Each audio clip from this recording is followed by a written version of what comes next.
Good morning, আমি সঞ্চিতা। আমার আরও একটি নতুন ব্লগে আপনাদের সবাইকে স্বাগত।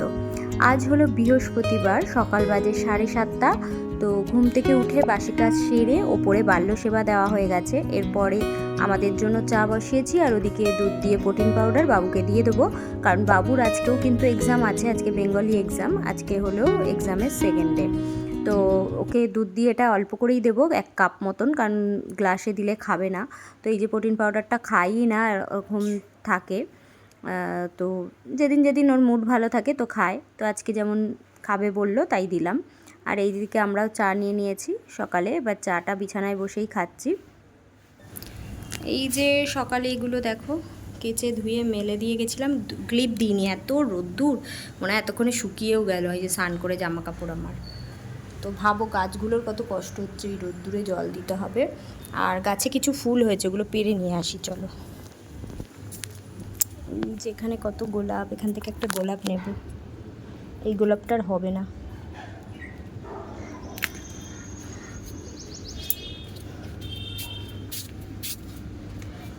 এই যে নীলকণ্ঠ ফুল, এই অপরাজিতা আর কি।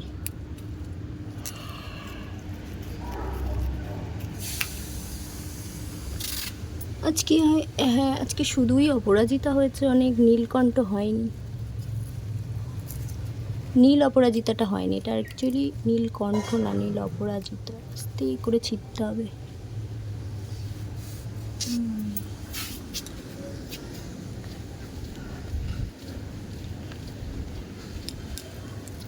এই যে এখানে দেখো বাসনগুলো ধুয়ে এখানটায় দিয়েছি, কারণ কি এখানটা একটু রোদ্দুর আসছিল সকালবেলা।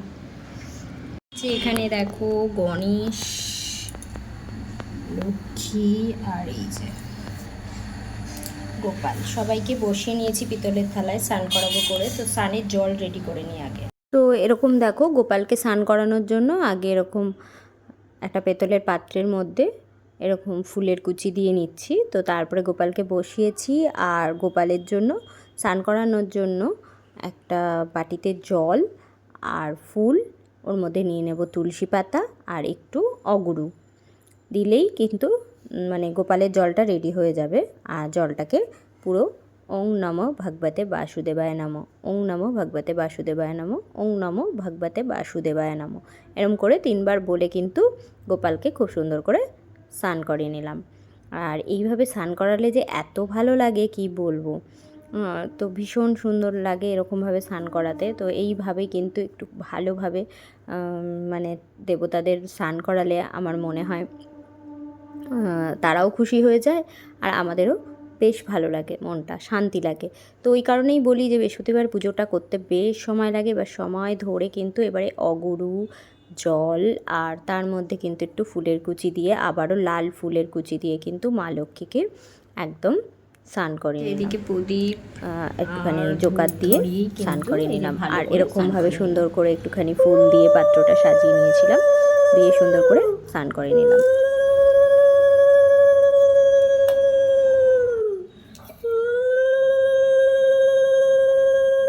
এদিকে কিন্তু সিংহাসনের আসনগুলোও আজকে চেঞ্জ করেছিলাম। তো এটা একটা লাল ভেলভেটের মানে আসনগুলো পেতে নিয়েছি। আর ওদিকে লক্ষ্মীর ঘরটাও জল দিয়ে স্বস্তিক চিহ্ন এঁকে রেডি করেছি। মাকেও সাজিয়ে গুজিয়ে ঘাগরা মানে সমস্ত কিছু গয়নাগাটি পরিয়ে রেডি করেছি। মার আসনটাও পেতে রেডি করেছি যেখানে বসবে। তারপরে যেখানে ঘট পাতবো সেখানে ধান দুব্য দিয়ে রেডি করে রেখেছি। এরপরে কিন্তু এই যে ফুলের কুচি, আতপ চাল, একটা সুপারি, একটা কাঁচা টাকা আর একটা একটুখানি কাঁচা হলুদ, তো সবটার মধ্যেই সিঁদুর দিয়ে নিয়েছি। আর দিয়ে তারপরে কিন্তু আমপল্লব, পান, কলা, ফুল সবটা দিয়ে আর গাছের একটা গোলাপ দিয়ে কিন্তু মা লক্ষ্মীর ঘরটাকে পেতে দিলাম। তো তারপরে হচ্ছে এখানে গোপুসোনাকেও পুরো স্নান করিয়ে একদম দেখলে যে এই পোশাকটা পরিয়েছি, খুব সুন্দর, মানে এটা আমার খুব পছন্দের একটা পোশাক। পয়লা বৈশাখের সময় 1 বছর কিনেছিলাম, গত বছরই হবে। তো ওটা পরিয়ে দিয়েছি। এদিকে প্রদীপ ধূপকাঠিগুলো সব ধরিয়ে নিচ্ছে, এটা ঘিয়ের প্রদীপ, ওদিকে তেলের প্রদীপ, আর ওদিকে যেটা তুলসী মঞ্চে দিই সেটা কিন্তু সর্ষের তেল দিই। তো এগুলো রেডি করতেও অনেকটা সময় লাগে, সলতে দিয়ে তেল দিয়ে সব কিছু করতে। আর ওখানে তারপরে কর্পূর সমস্তটা দিয়ে কিন্তু সুন্দর করে ধূপধুনাগুলো সমস্ত চারপাশে ধরিয়ে নেব। আর এদিকে সব ঠাকুরকে যা যা ফুল দিতে হয়, তারপরে শিব কে অশ্বগন্ধা চন্দন দিয়ে সাজানো, তিলক কাটা। এরপরে কিন্তু ফল ঠল দিয়ে দেখো এখানে আপেল আর আঙুর দিয়ে দিয়েছি আজকে, আর দিয়ে পুরো একদম ঘরটাকে পেতে সব কিছু করে সব ফল ঠল দিয়ে সাজিয়ে কিন্তু পাঁচালিটাকে পরে নেব।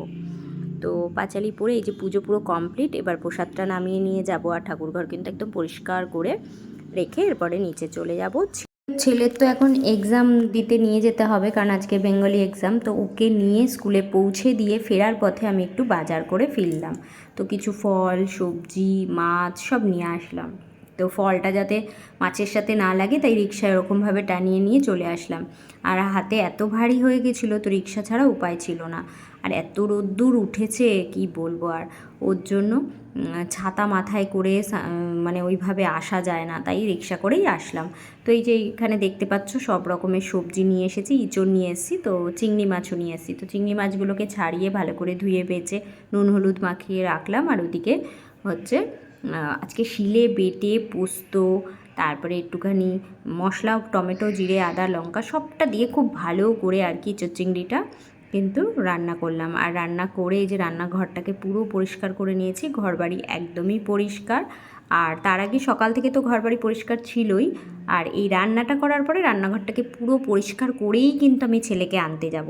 ছেলের কিন্তু আবারও পরীক্ষা শেষ হয়ে গেলে আমাকেই আনতে যেতে হবে মাঝখানে। তো ততটুকুর মধ্যে কিন্তু আমি রান্নাবান্না কমপ্লিট করে এই যে বাজার থেকে ফল নিয়ে এসেছিলাম সেগুলো এখানে রাখলাম। কিছু ফল ঠাকুর ঘরে রেখেছি, আর এখানে একটু মৌসুম্বি আর হচ্ছে এই কলাটা এনে রেখেছি।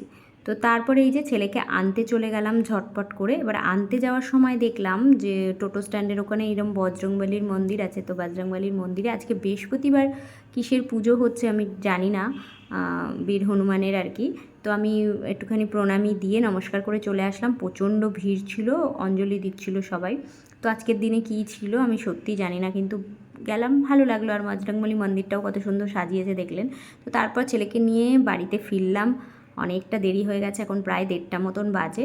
এখন এই যে ইঁচড় চিংড়ি মাছের একটা তরতরা, মানে পেঁয়াজ টিয়াজ দিয়ে ভাজা, তারপরে আগের দিনের একটু ডাল ছিল সেটাকে শুকনো করেছি রসুন দিয়ে, সজনা ডাঁটা পোস্ত ছিল সেটা একটু গরম করেছি। তো এরকম বাসি তো কিছু থেকেই যায়, তো ওগুলোকে সব গরম ঠরম করে সবাইকে খেতে দিয়ে বাসন কোসন ধুয়ে আবার একটুখানি রেস্ট নিয়েছিলাম। তো আবারও সন্ধ্যাবেলা বৃহস্পতিবার সন্ধ্যা পুজো দিতে এসেছি।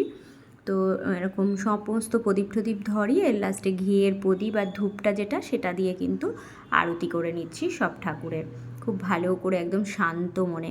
আর আজকের দিনটা কী বলুন তো, বৃহস্পতিবার, তো বৃহস্পতিবার দিন না একদম কোনো রকম গান বাজনা না, কোনো সাউন্ড না, একদম নিরিবিলি পুজো করতে না বেশ ভালো লাগে। কারণ কি মা লক্ষ্মী একদমই কোনো রকম ঘণ্টা কাশির আওয়াজ এগুলো পছন্দ করে না। তো ওই কারণে নিরিবিলি আস্তে ধীরে মনে মনে মা লক্ষ্মীর নাম জপ করতে করতে আরতি করা। তো এই সন্ধ্যাবেলাটাও একটু সন্ধ্যা পুজোটা যদি শান্তিভাবে দেওয়া যায় না, তাহলে মনটা শান্ত হয়ে যায়। তবে দুপুরবেলা এতগুলো কাজ আমার থাকে, আপনারা তো ভিডিওতে দেখলেন যে কী পরিমাণে আমার মানে কাজ থাকে। ছেলেকে স্কুলে দিয়ে আসা, নিয়ে আসা, তারপরে সমস্ত রান্নাবান্না করা, মাঝখানে বাজার করা, সমস্তটা ম্যানেজ করতে হয়। তো ওই কারণে না দিনের বেলায় পুজোটা করি, যতটা চেষ্টা করি খুবই ভালোভাবে করার, তারপরেও একটু মনটা চঞ্চল থাকে। কিন্তু সন্ধ্যার টাইমটা আমি একটু চেষ্টা করি ঘর দোর একদম পরিষ্কার থাকবে, আর সন্ধ্যাবেলাটা আমি খুব সুন্দর করে পুজো দেবো। আর ঠাকুর ঘরে প্রচণ্ড গরম। এটা এখানে চিকেন রয়েছে, এই চিকেনের মধ্যে এখানে কর্নফ্লাওয়ার, লঙ্কার গুঁড়ো, কাঁচা লঙ্কা, গোলমরিচ, লেবুর রস অল্প পরিমাণে দেওয়া রয়েছে, নুন, ঠিক আছে, দিয়ে এই চিকেনটা ম্যারিনেট করে রেখেছি। আর এখানে আছে হলো তোমার আদা রসুন পেস্ট, আর এখানে আছে বাটার, আর এখানে আছে লেবুর রস। তো চলো এবার কি বানাই।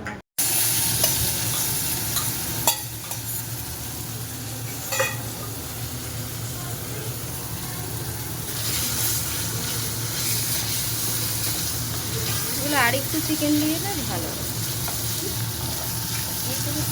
তার দিন একটু চিকেন আনা হয়েছিল, তো ওর মধ্যে থেকে অল্প একটু সলিড পিসগুলো সরিয়ে রেখেছিলাম যদি কিছু চাউমিনে টাউমিনে দিই, তো সেগুলোই ওর মতন করে বানালো, ওর ইচ্ছা হলো। আর এখন যেহেতু একটু পড়াশোনাটা অফ আছে, এই সমস্ত আর কি বানাচ্ছে। আর তারপরে এই যে দুপুরে যে কলা নিয়ে এসেছিলাম সেই কলাটা এখন আমি ছেলে মেয়ে তিনজনেই খেয়ে নিয়েছি। আমি একটু মুড়ি দিয়ে খাবো, আর ওরা এমনি এমনিই খাচ্ছে। এই কলাটা ওরা ভীষণ ভালো খায়। তো আজকের মতন ভিডিওটা এই পর্যন্তই, দেখা হচ্ছে নেক্সট কোনো ভিডিওতে। ততক্ষণের জন্য সবাই ভালো থেকো, সুস্থ থেকো।